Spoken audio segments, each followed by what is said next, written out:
you're having trouble connecting to Wi-Fi on Windows 10 or Windows 11, then you can watch this short video tutorial on how to reset your Wi-Fi adapter manually. So first up, you should make sure that the Wi-Fi is enabled. So do it by opening Quick Settings from your taskbar and check if the Wi-Fi is turned on.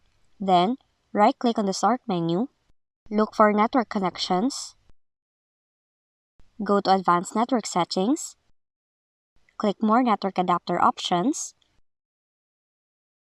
right-click on your Wi-Fi adapter, then select Disable to turn off wireless adapter. Once done, right-click on it again and attempt to connect again to your default Wi-Fi network. Moreover, you can also reset using TCP and DNS. Do it by opening Command Prompt with admin rights. Type in the following, then press Enter. Now afterwards, you have to type in the following commands one by one, then press Enter after each one. Once done, you have to restart your PC, and once your PC comes back up, you will need to reconnect your Wi-Fi network, which includes re-entering your password.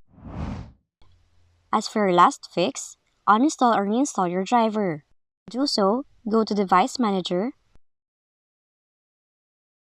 go to Network Adapters, right-click on your Wi-Fi adapter, then select Uninstall Device. Once your PC comes back up, you will need to reconnect your Wi-Fi network, which includes re-entering your password, then click Uninstall to confirm. After that, reboot your PC, and Windows will attempt to install the best network for your computer automatically. Those are the different ways on how to reset your Wi-Fi adapter manually in your Windows computer. If you found this video helpful, kindly like and subscribe. You may also click and turn on the notification bell so you can be notified from whenever we release new videos.